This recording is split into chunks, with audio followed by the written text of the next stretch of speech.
Now, a Muslim woman has escaped jail for lying because the judge couldn't be sure it was her under her burqa.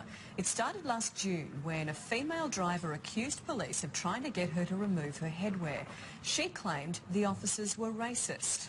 Now, the woman, Carnita Matthews, was found guilty of making it all up and sentenced to 6 months in jail. But yesterday she avoided prison because a judge couldn't be sure it was her lying in the first place because she was wearing a burqa at the time.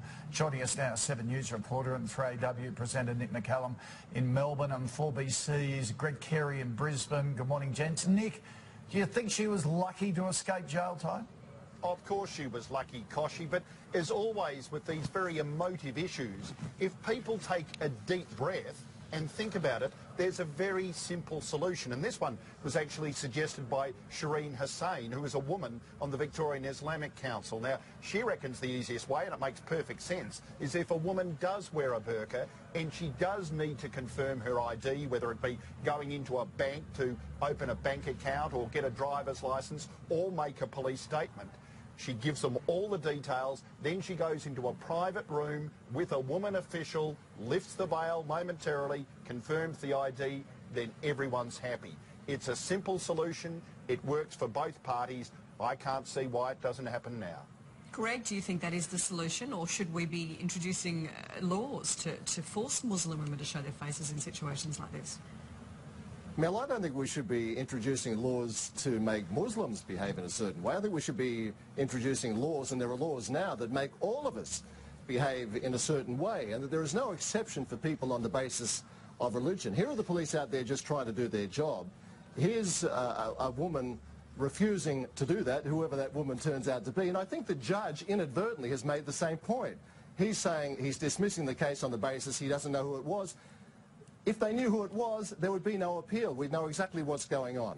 And I think if the Muslims are fair dinkum about women not being subjugated to wear burqa and the rest, then it should be simply a matter if the police or anybody else in a situation of authority needs to know who you are in a bank, by the side of the road, in an airport, then you do it.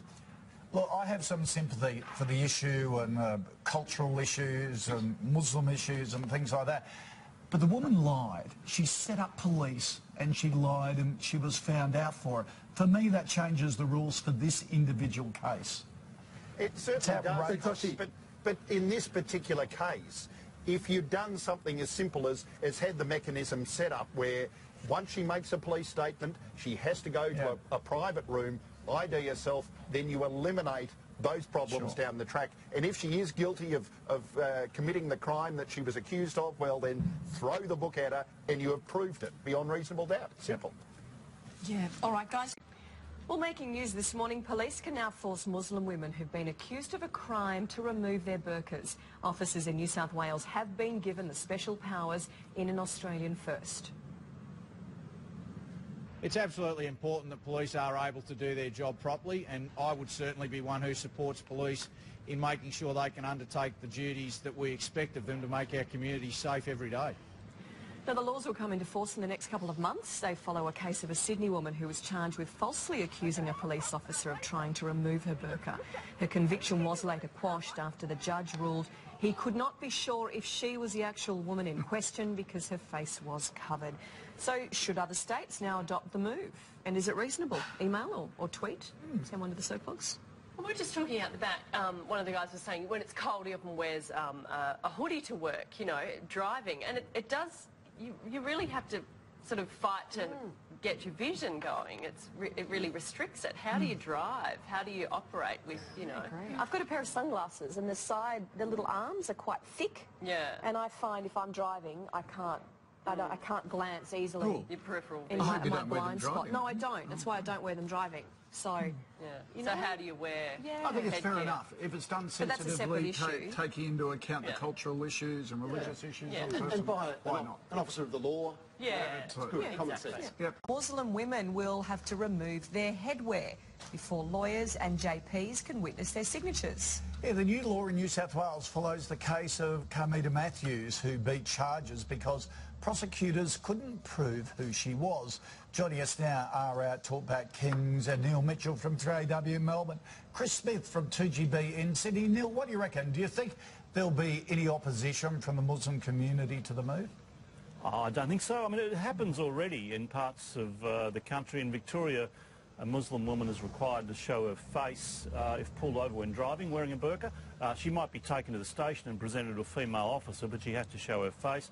A lot of banks insist that you expose the face going into a bank, also coming into the country through the immigration checks.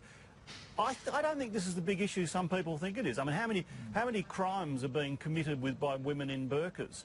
I know people see them as being intimidated and threatening, but I don't see they're a great problem in society. You see plenty of them getting around the streets of northern Melbourne. I think they'll accept it because it's a reasonable thing to do. Yeah, Chris, what's your view? Yeah, I think it's a good move, and I think it falls into line with what Neil's saying with other laws around the land. I don't think it's about people being intimidated by it. No doubt there are some who would think that way, but we had a situation in the Carnita Matthews case where the law, in my view, was being twisted and diluted because of this adherence to a very old cultural, some say religious, but most people would say cultural adherence to a particular dress code. We can't allow the Australian law to be handled that way or mishandled that way, and I think it's a very good move. And with the, female police officers are always there, whether it's on the road or whether it's back at the police station. So I see no reason whatsoever for anyone to whinge about it. Yeah. All right, guys, thank you for that. Catch you next time. Well, Muslim women accused of a crime can now be forced to remove their burqas by police. Officers in New South Wales have been given the special powers in an Australian first because her face was covered. Well, one prominent Muslim who agrees with the move is Kayser Trad from the Islamic Friendship Association. Good morning to you. Nice to see you. You support the move. Tell me why, and will many Muslims be upset by this? Well, I think most Muslims will be reasonably happy with the outcome. This is a fair and balanced approach. It doesn't go the way some European countries have gone, where they've gone for an outright ban. This actually respects the rights of women who choose to wear it. And if there's a need for the police to identify them, then they can ask them to remove it for the duration of the identification. That is perfectly consistent with what the Muslim scholars have been saying. And they issued a statement, which I helped in the translation earlier in this year. And we've given that to the police in February, and we're very happy with the outcome. I think this outcome shows leadership for the rest of Australia and perhaps for the rest of the world. So is it only a very small minority of maybe more radical, for want of a better term, Muslims who are outraged and not wanting to do this? Is this not something that's right across the Muslim community? No, some Muslims will feel that this is like a foot in the door to an outright ban, but what they need to realise is that New South Wales has been balanced, fair and moderate. This is a moderate approach. It is much better than the European approach in some European countries. And let's hope that we can all move on because we've found, I think, the right balance. And I know WA is now looking at it. May I ask one more question? I want to ask this very politely, but is there ever any issue with a woman driving and having a burqa or having the sides of her face covered with what we're seeing here? Is there ever any safety issue raised here? Well, none of them have ever raised that concern. Okay. Obviously, I don't wear it, but for those who do, they haven't raised that concern. They've been very happy. They feel a degree of comfort in wearing it, and Yep. I don't want to begrudge them that comfort. And Of I think course. what we've done in New South Wales is shown great leadership, and we've found a moderate, balanced approach. And hopefully other people can learn from what we've done through this consultative process in New South Wales. Yeah, okay, well, we'll see whether other states follow as well. It's interesting. Kayser, thanks for coming in. My pleasure, thank you. Appreciate it.